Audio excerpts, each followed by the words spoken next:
We often think the enemy of success is bad luck or lack of talent, but in truth, it's something far quieter. Invisible forces that eat away at your dreams, one day at a time. These silent killers don't destroy you all at once. They do it slowly, gently, while convincing you that you're doing just fine. In this video, we'll uncover the 7 invisible forces that are killing your potential, and how to take back control before it's too late. The first killer is comfort. Comfort feels harmless. It tells you that you deserve rest, that you've done enough, that tomorrow will always come. But it slowly turns ambition into apathy. You stop chasing what's hard, and your mind forgets how to handle resistance. What begins as a small pause becomes a permanent stop. True growth demands discomfort. It's the friction that sharpens the blade of your character. When you choose comfort too often, you begin trading your future for temporary ease. The scariest part is how subtle it is. You don't feel yourself falling asleep to your dreams until years have already passed. Comfort is not peace. It's sedation. You can rest when your purpose is fulfilled, not when it's only imagined. Comfort kills more dreams than failure ever could. The second killer is fear disguised as logic. You call it being realistic, but what you're really doing is protecting yourself from the pain of trying and failing. Fear rarely shows up as panic. It hides as overthinking, hesitation, and the endless need for more preparation. You convince yourself that conditions aren't right yet, that you'll start when you feel ready, but readiness never arrives.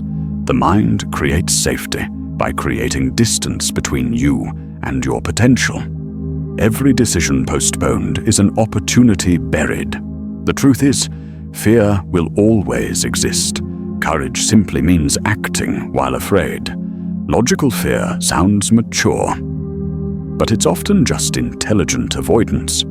You'll never outthink fear. You can only outmove it. If you wait for certainty, you'll wait forever. The third killer is the hunger for approval. You build a life around being accepted, dressing, talking, and acting in ways that win validation from others. At first, it feels good to be praised, to fit in, to be liked. But over time, you become addicted to it, and addiction always has a price. You start betraying your instincts, silencing your opinions, and living someone else's definition of good enough. Every compromise chips away at the raw truth of who you are. The moment you start performing instead of living, you stop growing. The irony is that the approval you seek will never fill the emptiness of self-abandonment. People's opinions change, your values must not.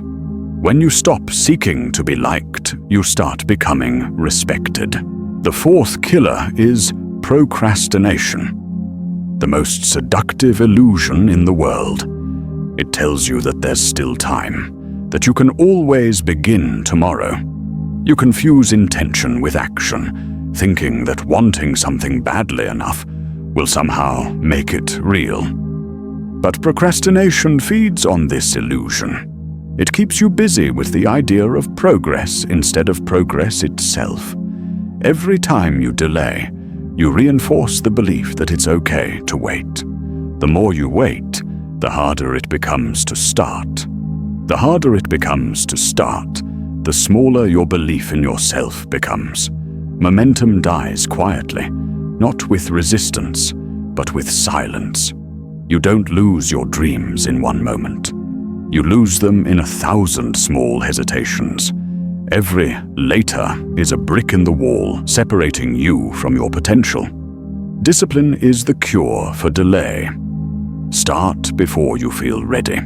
The fifth killer is comparison. You scroll through endless images of success, measuring your worth against the highlight reels of strangers. What you forget is that you're comparing your behind the scenes to someone else's final cut. Comparison breeds bitterness, not improvement. It poisons gratitude, and without gratitude, there can be no peace. Every time you measure your progress by someone else's journey, you abandon your own. Life isn't a race, it's a test of endurance, and everyone runs at a different pace. Success isn't linear, it's deeply personal. The only true competition is the person you were yesterday. Remember, what you see online is not truth, it's theater. The more you compare, the less you become. The sixth killer is overthinking. Overthinking disguises itself as intelligence, but in reality, it's paralysis dressed as wisdom. You analyze every possible outcome, trying to avoid all mistakes until action becomes impossible. The mind starts replaying the same fears in different forms, wasting energy on problems that don't even exist yet. You tell yourself you're being careful, but you're really just scared to commit. Overthinking destroys momentum. And momentum is what builds confidence. The truth is, clarity comes from experience, not theory.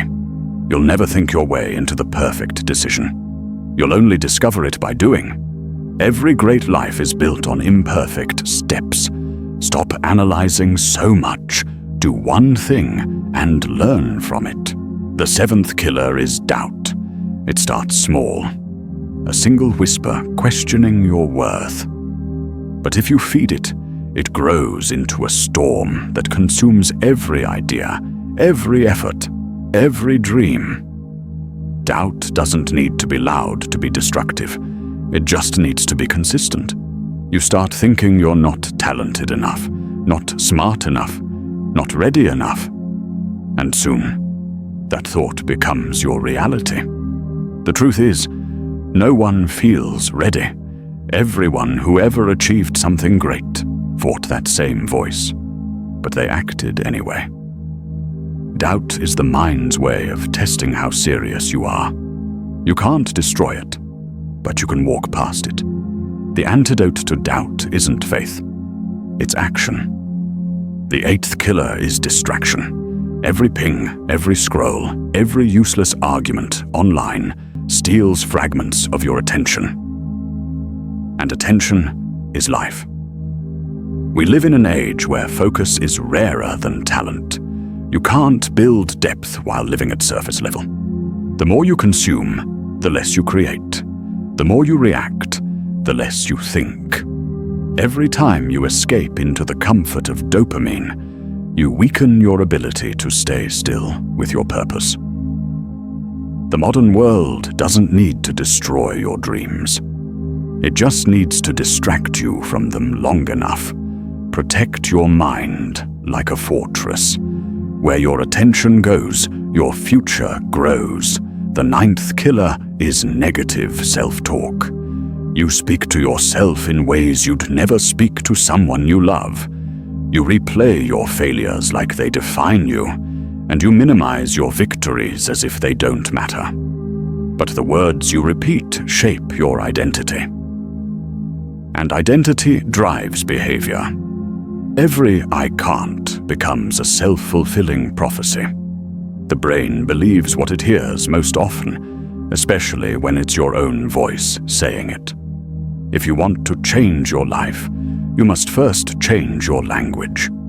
Talk to yourself like someone who matters. Because you do. You'll never rise above the story you tell yourself. The 10th killer is forgetting your why. When you lose sight of why you started, everything begins to crumble. Discipline becomes exhaustion, passion becomes frustration, and success feels hollow. Your why is your compass. Without it, even the right path feels wrong. Life will always test your purpose. That's how it proves it's real. Reconnect with the reason behind your effort. Not the reward, but the meaning. Remind yourself daily who you're doing it for and why it matters. Purpose makes pain tolerable, even beautiful. When purpose dies, potential follows.